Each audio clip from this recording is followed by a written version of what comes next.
I'm Rochelle Reynolds, and I'm the Glamorous Farm Girl, and today I'm going to be showing you how I make homemade apple butter. And yesterday we made homemade apple cider with our antique cider press, and this is the results. We ended up with 8 gallons of homemade apple cider, and you can find all of that information in my previous video. Please watch it. Okay, so this is step one in the process for the best apple butter you will ever taste. These are the discards and apple peelings from when we made our apple cider. Okay, I know this may not appear to be very appealing, but you have to trust me here. This will be very flavorful by the time we have completed the process. The apple peel is where all of the pectin is located in the fruits. Okay, and here I have my 1 gallon pitcher, and I am filling it up with my apples. Here I have my aluminum 6 gallon stock pot, and I have had this for several years, and I use this frequently when I am canning. Now I am adding 3 gallons of the peeled apples into the stock pot. And now I am going to add 1 gallon of water to the peeled apples. I am using my stainless steel mixing spoon because it's a very strong, heavyweight spoon. Your 3 gallons of apples in the pot are very heavy and dense, so you really have to evenly distribute your water. And I ended up adding an additional gallon of water to the pot. And I am going to cook my apples on medium temperature, and I do have a gas range. Now I continue mixing my product for several minutes because I want the even distribution of the water, and I want the apples to have a very soft texture once they start cooking. And here at this point I have about 3 inches of water in the pot, and I continue mixing, and the heat is on medium, and I cover the lid and cook. Here at this point, I have cooked the apples for several hours. I would guess and say it has been a minimum of at least 6. I allowed it to cool, and now I'm going to strain them. And this is an antique strainer that I had purchased at a antique store probably over 30 years ago. And I have several others that I have purchased and tried, and I've even tried the fruit bags.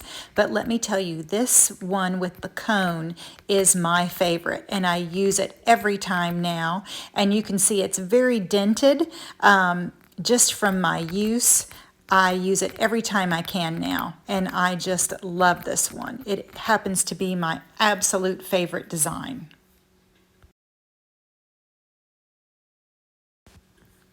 Now I'm getting out an additional stock pot, and I put my strainer inside this aluminum stock pot, and I am going to start to strain my apples. I always use a heat-resistant Pyrex pitcher to transfer my hot apples into my strainer. Now, the straining process takes quite a long time because you have to think too, you're going to be running over 3 gallons of apples through your press. So it does take a lot of time and patience, but the product is worth it. Remember, all good things come to those who wait, and with a little bit of hard work.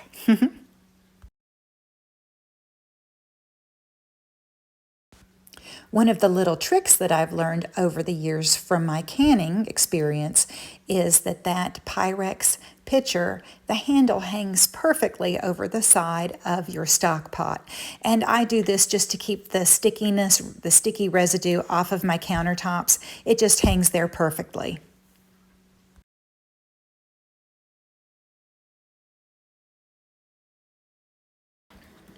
And I just continue the straining process, and I ended up at the end with over 3 gallons of strained fruit.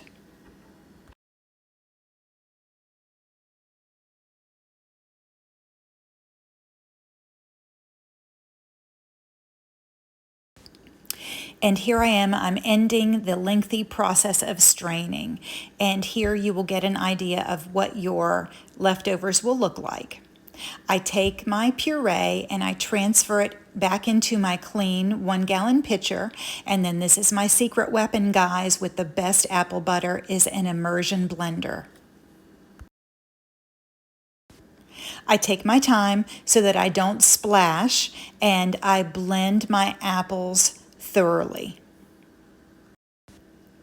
And here's my up-close view, and you can see once I start to blend the apples, just how nice and thick the apples are.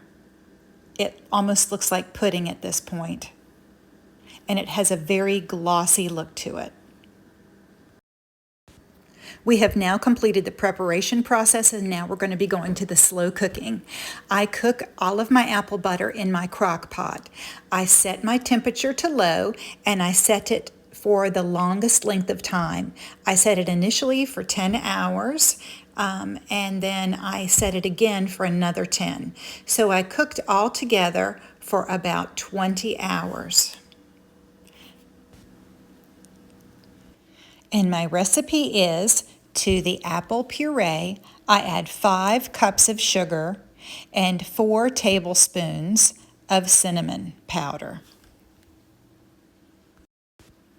At this point, I mix very well. You want all of your cinnamon and all of your sugar evenly distributed throughout your product.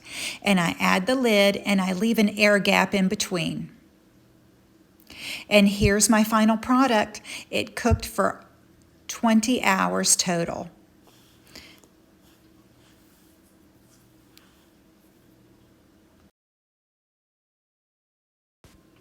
And success! You have apple butter. Look at how thick and luxurious it is coming off of your spoon. It's wonderful. And it tastes well, and you know you're successful when your spoon stands up in your pot. And that's it, guys. You're all done. The next step will be canning, and I'll go over that next time.